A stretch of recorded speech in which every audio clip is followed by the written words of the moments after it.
Thank you, John. Good morning, everybody. Welcome to Beacon. My name is Tuli Patel. My pronouns are she, hers, and some visual clues. I am a South Asian plus-size woman with short hair, today wearing a light blue tunic with chevron stripes on it. Is that what they're called? They're called chevron? Yeah, maybe so. And I'm delighted to be here with you this morning. I thought I'd do the announcement first and then settle us in for worship, okay? Because there's a lot to get through. The first is next Sunday, April 14th, is an afternoon music concert with Rosina, so you should get your tickets as soon as you can. Then that same week, on the Friday, there's Chancellor Avenue Game Night. Chancellor Avenue School is a school in Irvington whom we partner with, and all families and all of you are invited to Game Night at Chancellor Ave. And now this next bit serves as your official announcement. Our bylaws say that we have to say this from the pulpit. There is a special meeting of the congregation scheduled for April 21st at 11:30 a.m. There will be a single 10 a.m. service. What time is the service? 10 a.m. Don't come expecting an 11 o'clock service. Don't come expecting a 9:30 service. It's a single service at 10 a.m. We'll finish the service. You'll grab a cup of coffee or tea outside in the lobby, and then you'll come back in for a special meeting of the congregation. The notices are posted around the building as well. And finally, Colleen Mannion, who is running the Trunk or Treasure on May 5th, reminded me to tell you all that April 27th is a party. Did you all know that? It's a party, right, Colleen? Get the party started. Get the party started. You can get your tickets right outside after the service. There's a table to your right that Stacy will be at, so please do get your tickets. And you have food and you have entertainment, and so come and enjoy the event on April 27th as well. And now I invite you to take a deep breath. Let go of whatever it took to get here this morning. Baked goods, hustling kids. Take a deep breath, center yourselves. And as we turn our attention to this sacred hour, we recognize this morning that we gather upon the ancestral lands of the Lenape. We affirm the continued community of the Ramapo Mansi Lenape and affirm their rights to practice sacred rituals and live in peace and safety. We are a liberal religious community bound together in love for all of humanity, love at our center, love as our shared value, striving for justice, equity, transformation, pluralism, interdependence, and gratitude and generosity. This month's theme is Interdependence, which we will be exploring in the next few Sundays. So come, let us gather as we begin our worship together.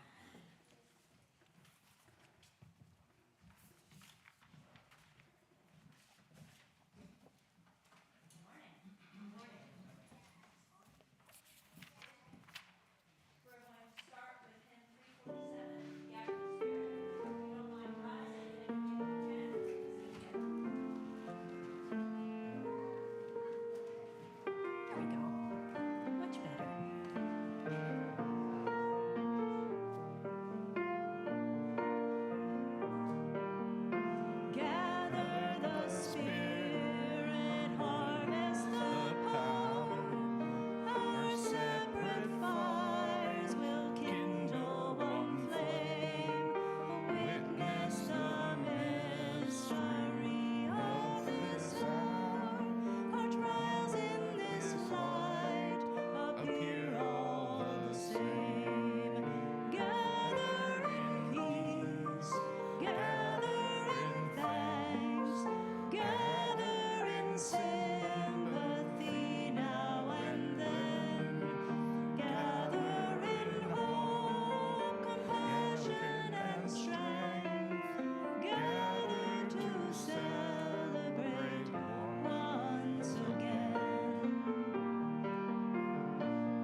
once more. Gather in peace, gather in thanks, gather in sympathy now and then. Gather in hope, compassion and strength, gather to celebrate once again.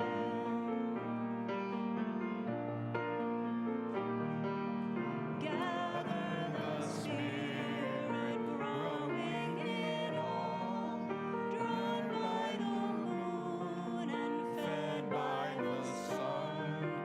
Winter to spring and summer to fall, the chorus of life resounding as one. Gather in peace, gather in thanks, gather in sympathy now and then. Gather in hope, compassion and strength, gather to celebrate once again.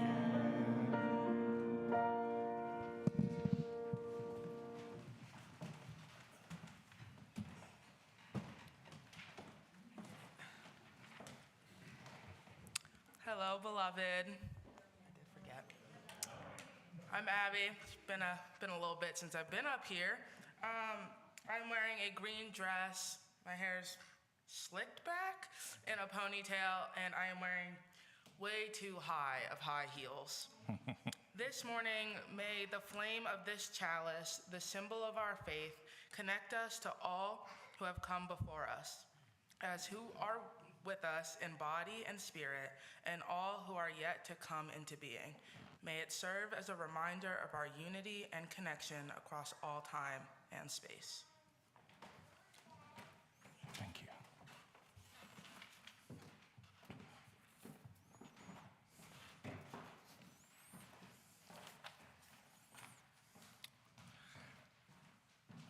Hello, my beautiful brethren. Good morning. Hello. Now time for a little story, but before I start that, I'm Pablo, the intern minister here, for those who don't know me.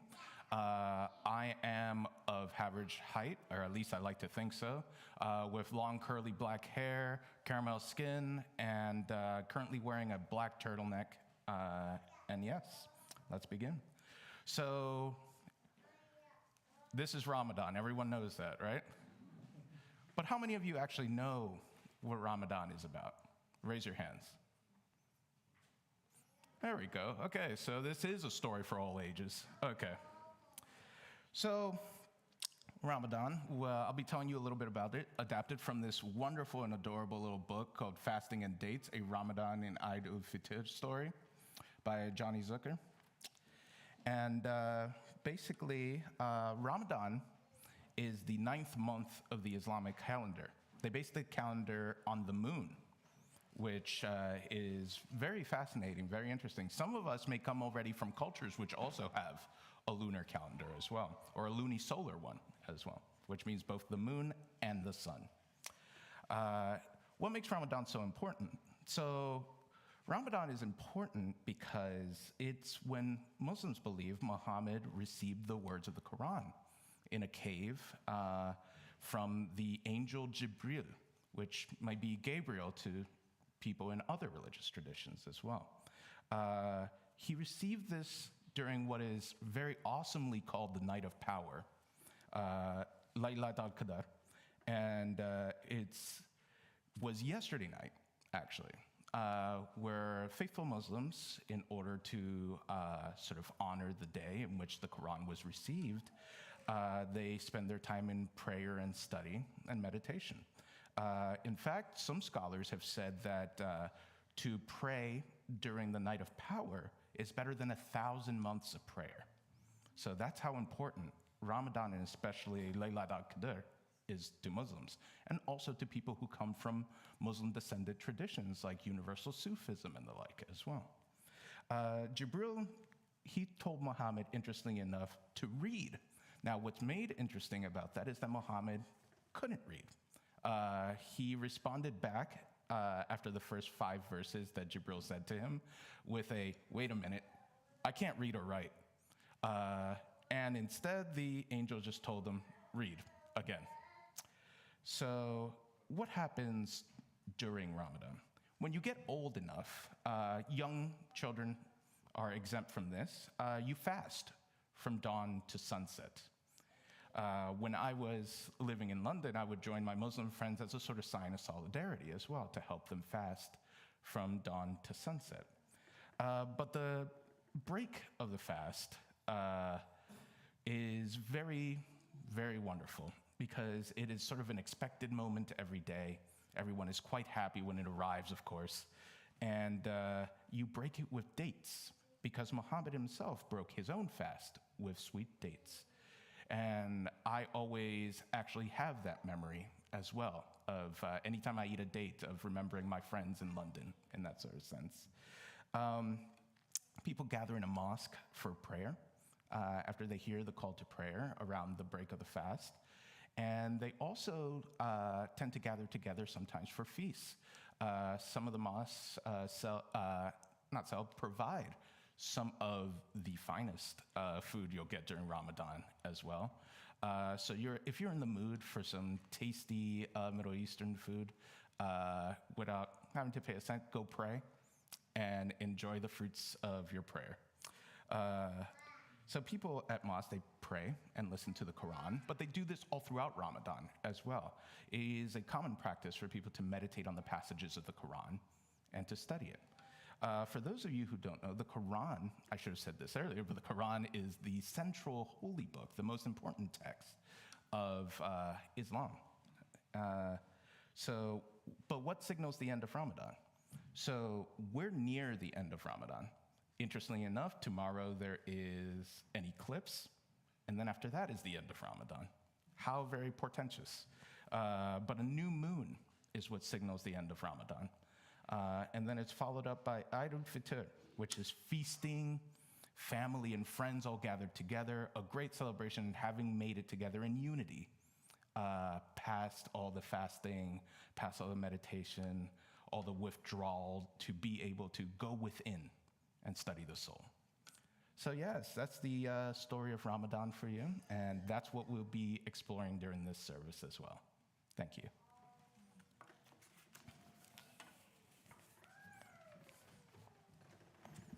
Hello again. I didn't introduce myself before. I apologize. My name is Joelle, and I'm here to take the place of Misa just for today because she deserves a really good day off. Our next song that we're singing is hymn 1032, Dauna Naish, and the words are translated from Arabic are, let us live in peace, let us live in inner peace, let us weave our dreams together, let us die in peace. I'm going to sing it one time through so that you can learn it, and then we'll all sing it together.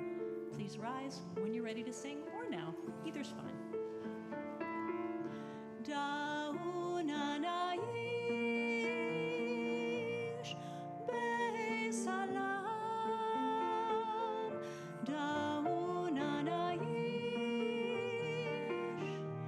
be aman, dauna nansish alam, dauna namut be salam. Everyone, dauna naish be salam, dauna naish be aman, dauna nansish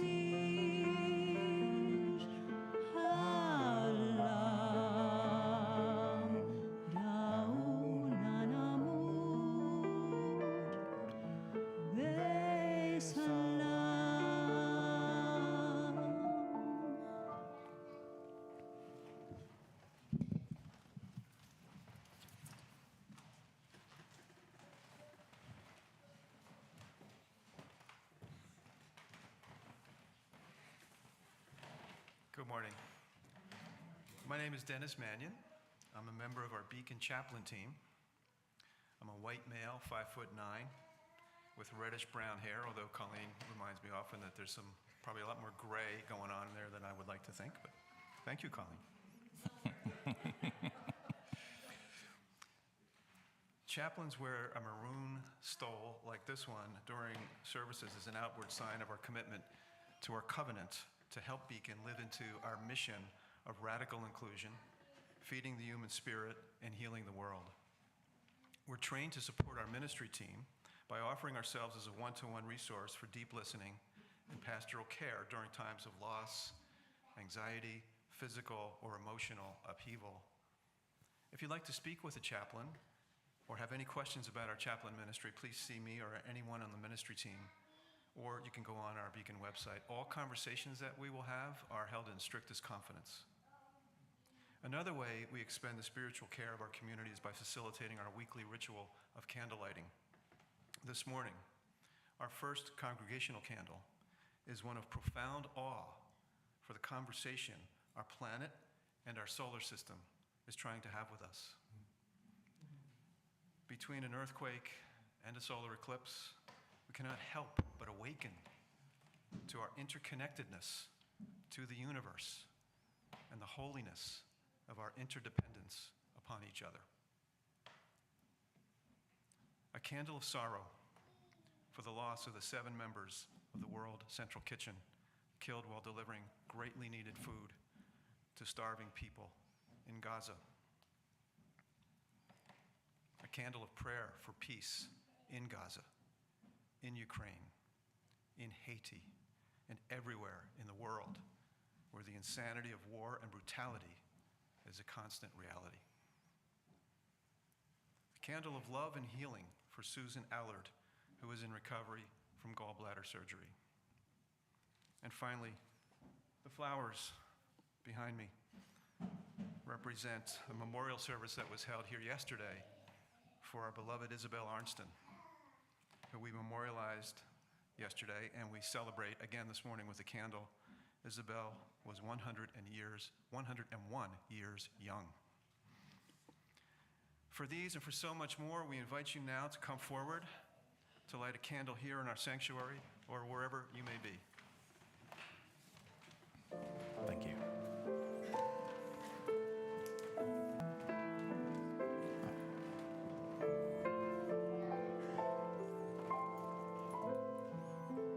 Go down the aisle and hand out candles.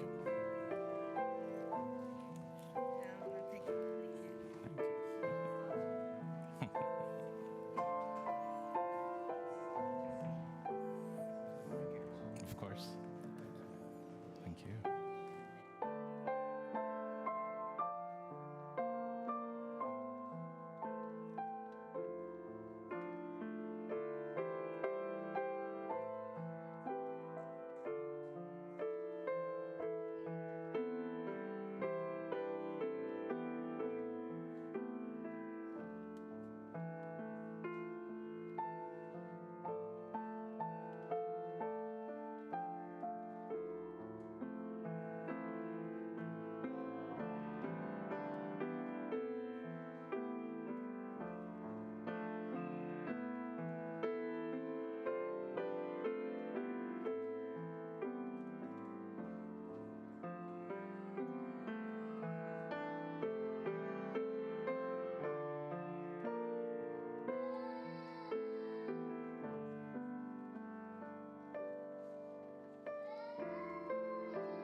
next hymn we'll be singing together is hymn 318 from the Gray Hymnal, We Would Be One.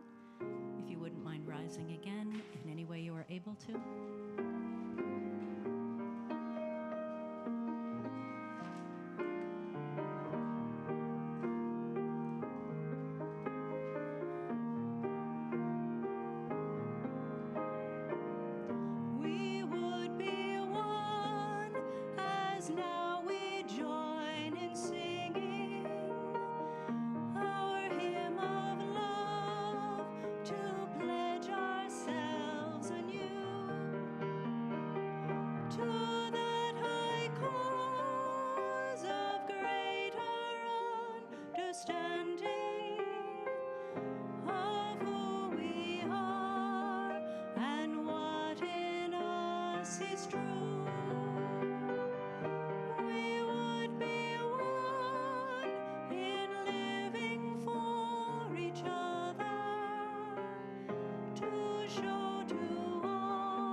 Good morning, everybody.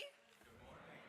I'm Erica Malinowski, she, her. I'm an almost 40 white woman with long brown hair and glasses, and wearing a sailboat sweater. That's one of my favorites. And if you were in the service last week, yeah, it was me with the child dedication with my husband Michael, our twin toddlers, and our 7-year-old. And I just want to say how moving it is to me to do that child dedication, especially because I grew up without a spiritual community. And so, you know, every time like there's this whole congregation of people being like, we promise to love and support your kid. And I'm like, oh, wow, like this is amazing. Like, do it again. Like, this is just like, every time it happens, it's just sort of like, wow. And I really am glad that my kids will get to grow up with just sort of, I don't want to say taking that for granted exactly, but just like, you know, they're like, yeah, of course we have a community. Of course we have loving adults. Like, who doesn't? And, you know, that's just something that's just really profound, you know, whether it's other youth, whether it's their OWL and small group facilitators, the rest of the lifespan team, you know, just the casual interaction with the caring adult who's like, you look sad today. Or even just you all being patient with toddler noises in the sanctuary.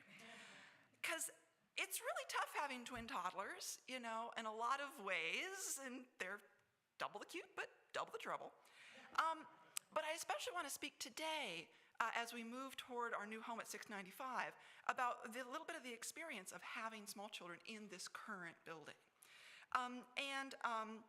The process of thinking through what will work for 695, like, really sort of opened my eyes to some of the challenges that we currently face.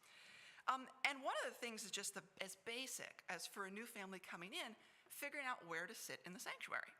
So we can either be over here, where you have to fish them out of the piano, or over here, where you have to fish them out of the fireplace, or in the middle, where you have to fish them out of the center and the large bank of candles that are utterly fascinating for anyone who's like that tall and runs like lightning.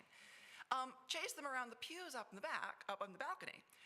Or sort of the best solution we have right now is the little play area back there, which is literally walled off by a batch of columns.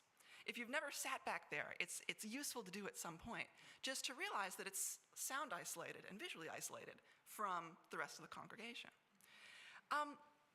So It makes sense because as a building, we're built based on sort of the white Protestant assumption that kids are either going to be separate or silent. And a while back, we did this group read, Mistakes and Miracles, and Widening the Circle, whoever recommended that, great book. And there was this really profound line in it, which was just pointing out that that is not a universal assumption. That there are significant sets of religious traditions for whom the idea that, like, you would separate me from my child, like, is just to, like, wait, what? And that for people coming in through our doors, that is something where it can actually be quite jarring, that expectation. And or a deal breaker, depending on where folks are coming in. And it is certainly the case that sometimes the kids and youth, any of you who have teenagers know this very well, very much want their own space and their own activities. Thank you very much. Yes, Abby, I see you. Yes. But sometimes they want to be with their families, especially when they're 2 and going da-da, da-da, da-da, da-da, da-da, like all day. And their families want to be included in the services. And so I'm really, really looking forward to, and I'm really appreciating all the work the congregation is doing around 695, because it gives us so many more options to explore. Just what does it mean to be a truly inclusive, multi-generational, multicultural community? Everything from just the basic, no more pillars walling off about a third of the sanctuary, but just looking at, we can experiment with floor plans. We can experiment with more options for people who can't access a large chunk of spoken English text, whether that is due to age or hearing or speaking languages other than English. And that we still will have separate spaces too, that we're not committing to like radically doing something that we get there and discover like, oops, well, that was a bad idea. I am looking forward to having the nursery that overlooks the sanctuary, where those of us who are like, is my child disturbing someone, can actually relax and be like, still part of the service. The beautiful outdoors, the playground, light-filled above ground classrooms. My kids actually already want to hang out at 695. And I'm really looking forward to what else we can create. And I really appreciate the congregation's commitment to making that happen. So this morning's offering will now be most gratefully received.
Salam again, everyone. It's my pleasure to be up here with our beloved Andre Bernard, who is a member of the Sufi Wahdat International, a Sufi order which descends from the same lineage that my own Sufi interests descend from as well, from Hazrat Inayat Khan. We'll be leading you in what's known as zikr. So zikr is a Sufi practice in which we join together in unity, in chanting, and also in a little bit of movement, wake you up a little bit for you to get ready for my sermon, of course. And we'll be doing it a little bit differently. We'll be doing it before the sermon and after the sermon. In some communities, when a teaching is about to be received, it's done sort of before and after. So this is how we're doing it today in honoring of Ramadan as well. So I want to lead you through the words first, and then we'll be doing it together. And you'll be seeing me in the movements that I do. It's very simple sort of stuff. La ilaha illallahu. So it's just back and forth sort of movement. Now say it with me. La ilaha illallahu. Great, excellent. Now here we go. You ready? I'm ready. You want to tell me what the words mean? Why don't you? All right. Good morning, everyone. It's great to be here and to be offering this chant with Pablo.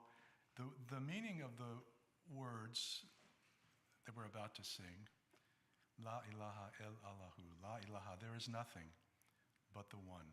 So in the spirit of unity, the spirit of all things being connected, the spirit of the one, that's how we do this practice, entering into the space of unity. Okay, thank you. We use the name Allah, but it's a very universal sense of Allah, in that there is one being uniting us all. Here we go.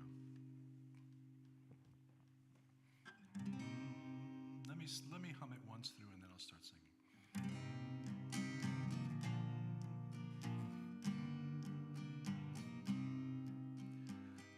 La ilaha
Thank you, Andre.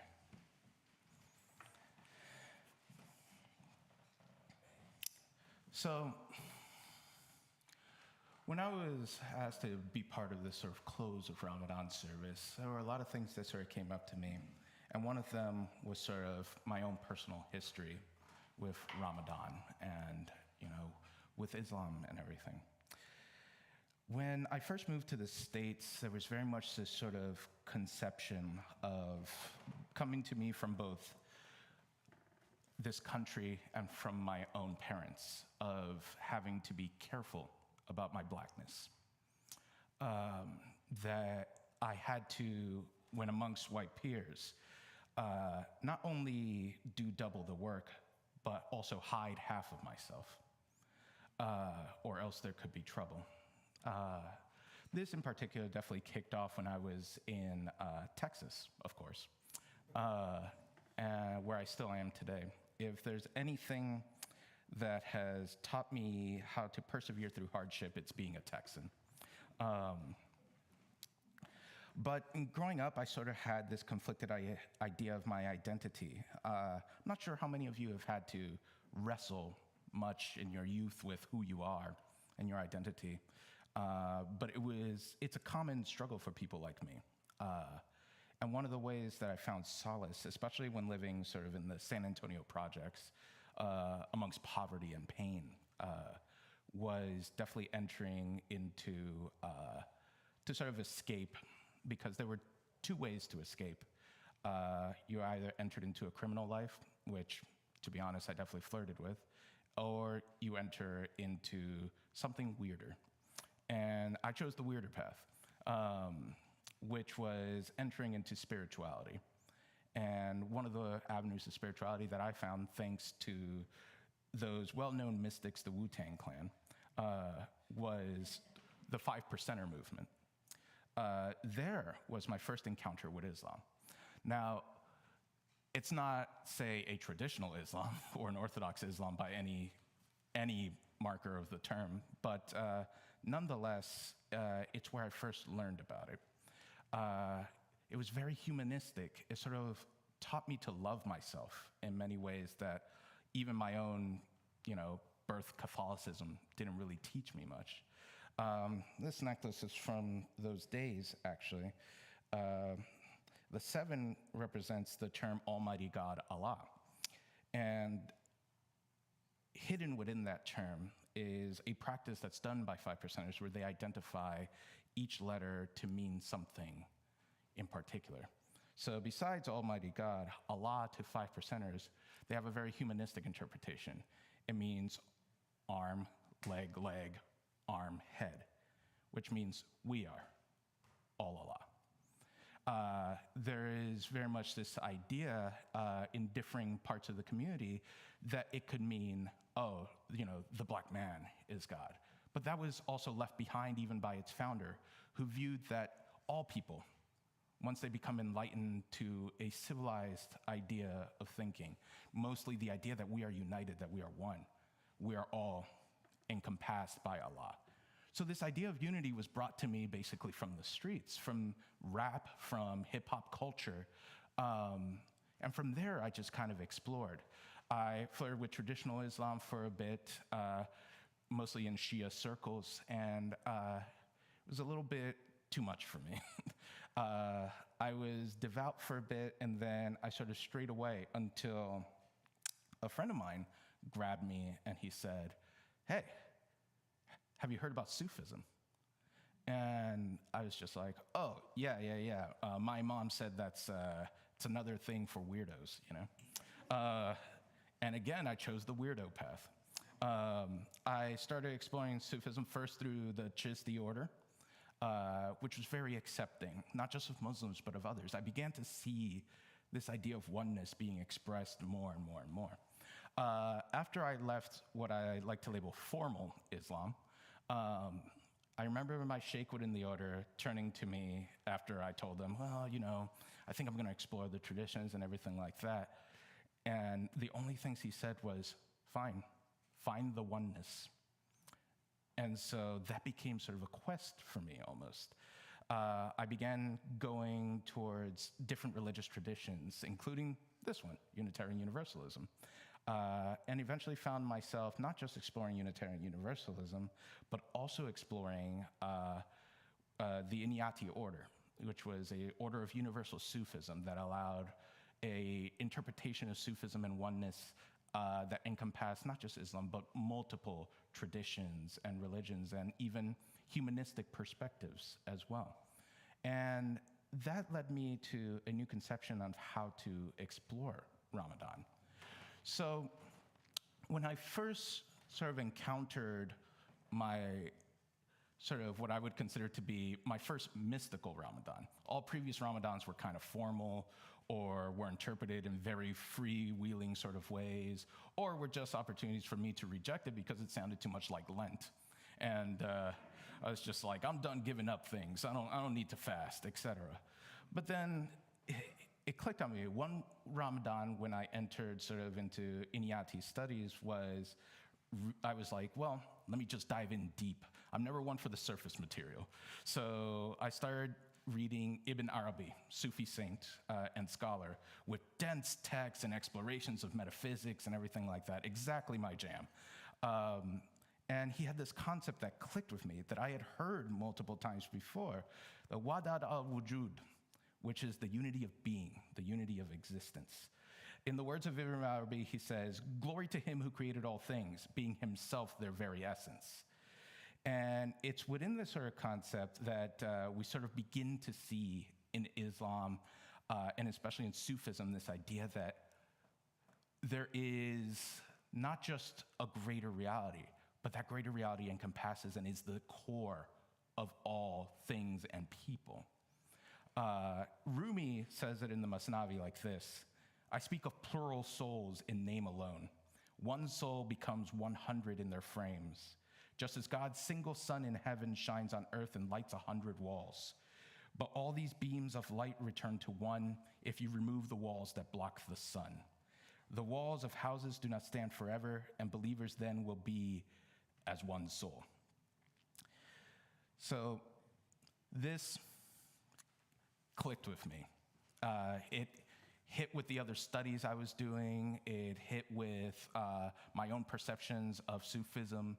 It hit with my previous experiences with Islam, all my searching, and why I've always felt that even though I was straying away from my birth faith in many ways, I was still coming home, no matter where I was. No matter which community sort of embraced me, it always felt right. And this also fit with my rise in political activism as well. One of the things I tried to reject early on is the need for political activism, because my family is 5 generations of socialists. Very rare here, very common in Latin America. Early on, they were sort of encouraging me, after having me read, Marx, Che Guevara, all these other types, et cetera, that I should be in the protests. I should be, engaging in proper rebellion against the Yankee imperialists and the like. But while at the same time, my mother was just like, but also be careful because you're in the heart of the empire. So maybe you shouldn't go protest. So I was receiving these sort of like mixed messages, and I just like, I'll abandon this as I abandon my Catholic faith. But expressing ideas of the unity of being brought me back into that. How could I let others suffer if they were as connected to me as my own arm, leg, arm, head? And at that very moment, it was one of those sort of clicking moments again, that I should be in the streets. Yes, I should be helping to feed the homeless. I should be helping to, protest against unjust wars, against, unjust laws and the like. And one of my first major protests was the huge immigration protest that happened during the Bush administration. A dark time. But one of the things that I remember doing is in that morning doing zikr before the protest, and how it brought me so centered. And looking out into the crowd of people, sort of my own nervousness disappeared, because I was able to see that this crowd was as much me as I was them. And so unity began being expressed for me more and more. I eventually sort of began exploring sort of deeper into these sort of concepts. First, I sort of went into studies of a fascinating figure known as Mansur al-Hallaj, who expressed the idea of Wahdat al-Wujūd, which is the unity of creation, basically bringing that idea even further out, that not only is Allah the core of existence, and thus there is something, the one that unites us, but at its intrinsic core of reality, of physics, of metaphysics, what have you, we are all interconnected as beings. And he got in trouble in medieval times for expressing this sort of idea very radically by saying, Ana al-Haq, which means I am the truth. And as you can imagine, during that time period, going around saying that you are the truth isn't particularly a smart idea sometimes. But as I did, he also chose the weirdo path, and it sadly led to his death. But what he was trying to express is, if there's no division between me and you, and no division between the one or whatever is up there, then of course, he is the truth. He is part of the one. And interestingly enough, when I was reading Mansur al-Hallaj, I was also reading some particular American weirdos, the Transcendentalists, which led me to tie it in sort of to my burgeoning interest in Unitarian Universalism. One of my favorite texts is Ralph Waldo Emerson's text on the Oversoul, in which he ends it like this, and you'll see sort of this connection as well. I mean, he was really well read. If you ever get the chance to read The Dial, which was the periodical of the Transcendentalists, full of amazing stuff from all of the world's religions, and you wonder how, these sort of, colonial types in Boston at the time were just collecting all of these works from the middle of India and Persia and what have you. Very impressive. But it goes like this. Thus revering the soul, and learning, as the ancients said, that its beauty is immense, man will come to see that the world is the perennial miracle which the soul worketh, and be less astonished at particular wonders. He will learn that there is no profane history, that all history is sacred, that the universe is represented in an atom, in a moment in time. He will weave no longer a spotted life of shreds and patches, but he will live with a divine unity. He will cease from what is base and frivolous in his life and be content with all places and with any service he can render to others. He will calmly front the morrow in the negligency of that trust which carries God with it, and so hath already the whole future in the bottom of their heart. Which I've always thought was beautiful, and it just sort of expressed that sort of deal. And another clicking moment came to me. Yes, I do want to continue around this Unitarian Universalist path. There's something about it that really expresses this conception which I've seen in my Sufism and my other religious explorations that's found here, not just through the Transcendentalists, but also, say, hearing the services here at Beacon, hearing services with the Church of the Larger Fellowship and the like, where I just continuously felt my soul fed with that call to oneness. And it also expressed itself in this sort of idea of my multi-religiosity. I always had to deal with these sort of concepts ingrained in me that, no, you belong to one thing, you categorize yourself as one thing, and it goes all the way back to my dealings with being American and Black.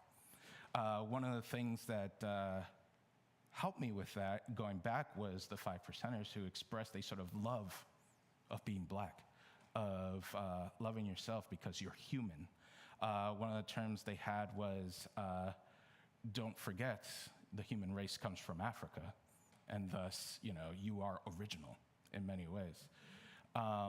This was very revelatory for me. I, of course, broadened my horizons beyond that, but it really brought me into this idea that I could be myself.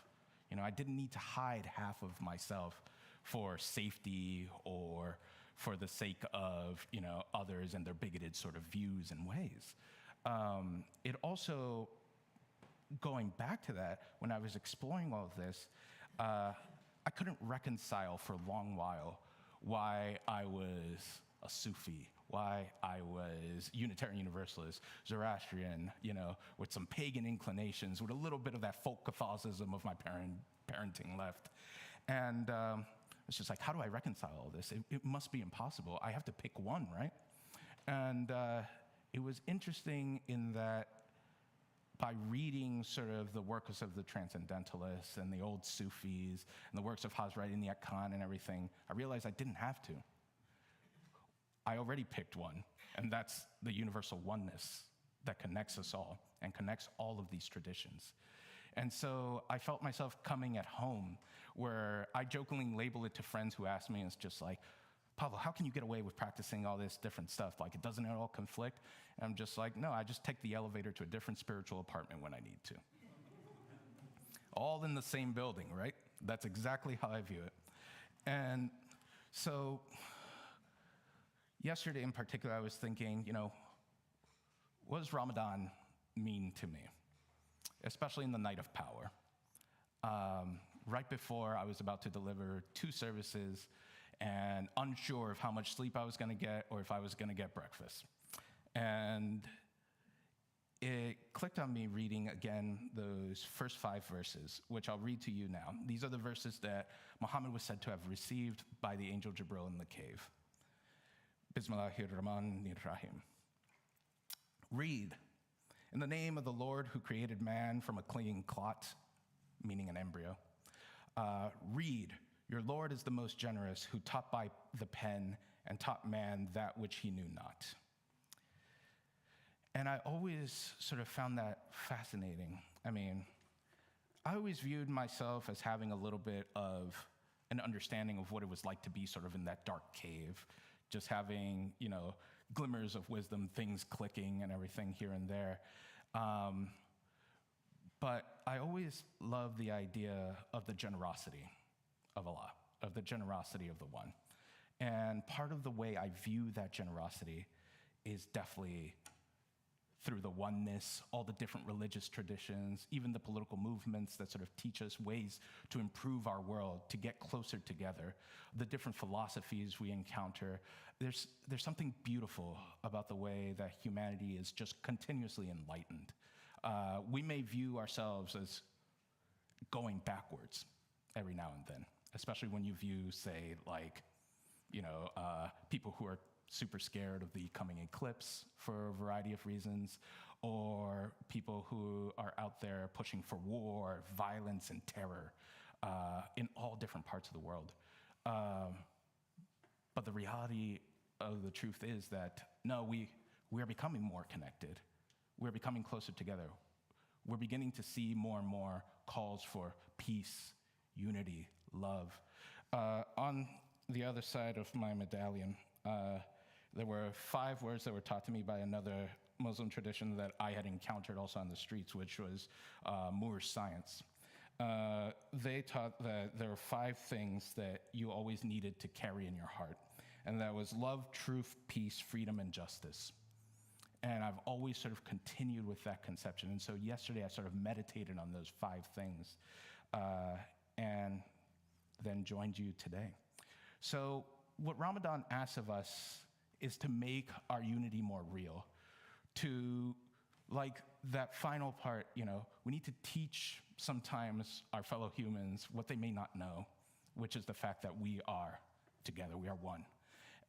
And that our unity expresses itself through love, peace, freedom, justice, and all these wonderful conceptions that really bring out the art of living for us. I was having an argument with one of my old friends about what good is art criticism? What's it mean? What good is art in general? And, there's all these conceptions. Art is to bring out the human spirit, the human soul. Art is for art's sake. Let's just express beauty. But to me, art always showed sort of an ineffable truth to ourselves. It was an artist in London. I attended their exhibition. I can never remember their name, but I remember the way he explained his art, which was, when I look at a canvas, I don't see myself. I see everything and everyone. And I think when we look at art, when we look at each other, when we look at all the things we've created, I mean, this building is art. The new building we're going to have is art as well, because it expresses our thoughts of not just ourselves, but also everyone and everything around us. And the more we open up our minds to that, the closer we get to these conceptions of beauty and love and justice and everything. Ineffable concepts that somehow we all tend to have. So I want to also close it out by reading, after that little exhortation, a little quote provided to me by Andre of Hazrat Inayat Khan, who himself, came from the subcontinent with this entire initiation and tradition in Sufism and brought it to the West at a time when no one really knew what Sufism was. His family continues on the tradition to this day, and one of his daughters even sacrificed her life in this conception of oneness during World War II, where she volunteered, despite being basically a princess, to join the secret services of the UK against the Nazis in Paris, where she was captured and sacrificed herself for freedom and unity. So here's a quote from Hazrat Inayat Khan from The Unity of Religious Ideals and Unity and Uniformity. If only we would recognize the inner voice, we would see that the different scriptures all contain words spoken by one and the same voice. Some hear the voice, others only hear the words. Just as in nature, some see only the branches and others the roots of the tree. But all these different scriptures and ways of worship and of contemplating God are given for one purpose, the realization of unity. In unity resides the happiness and illumination of man and his guidance in life. We all know unity by name, but most of us think of it as uniformity. The Vedanta, for thousands of years in all of its prayers and mantras, voiced this central theme, unity, the oneness of all. The Quran, with all of its warnings, expresses in one essential surah the being of God, that not only in the unseen, but in all that is seen, there is one underlying current. And the Bible says that we live and move and have our being in God. True life cannot be ours until unity is achieved. It is the work of religion to promote the spirit of unity in the knowledge and love of God, to whom all devotion belongs. So my final exhortation is go out there and, as Unitarians, Universalists, embrace especially that first part of what we are, Unitarians. Unite yourselves to the world, to not just its beauty, but its sorrow, and bring yourself closer and closer to one another until we achieve what we're definitely called to do in this tradition, which is to bring a sort of oneness and peace and love to everyone. Thank you.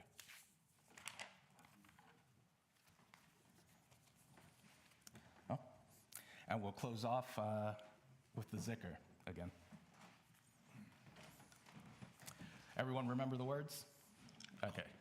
Let's repeat them once together. Yes. La ilaha, there is nothing, el Allahu, but the one. Mm-hmm. And Pablo has used the word zikr, which this is a form of zikr. Zikr it translates as remembrance. So again, we're remembering our unity, our oneness. There are many versions, many forms. This is just one that's based on a chant that was given to us by Hazrat Inayat Khan. So please join us if you feel so moved. La ilaha illallah.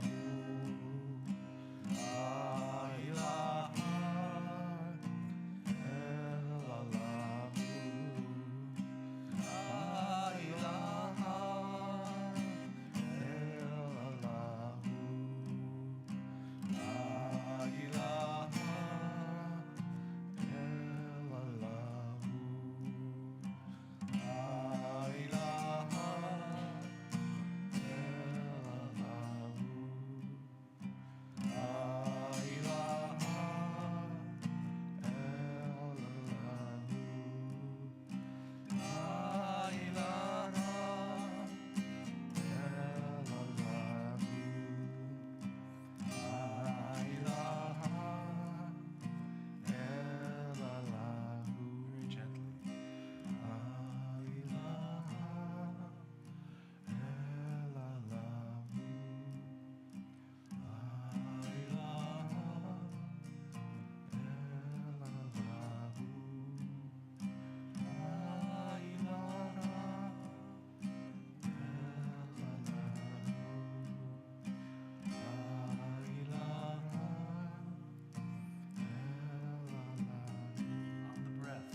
Okay. Thank you very much for joining us for this service. In many ways, it was a personal service for me. So thank you for bearing with me as I told you stories of my past and everything like that. And I'm clearly losing my voice. But let's exit out now with a benediction. So please, as we do here, if you're able to rise, please rise and hold each other's hands in unity together. There we go. Look at that unity there. Love that. May our unity transcend these walls, transcend our very hearts, and transcend even our world, so that we may all realize how much we are like one another and how little our differences actually mean. Go with peace. Thank you. That's great. It was a pleasure. Thank you so much for joining me, and I hope the dances go well later. Too bad you had the time. I know. Well, yeah. I mean, I'm involved here for like another year, so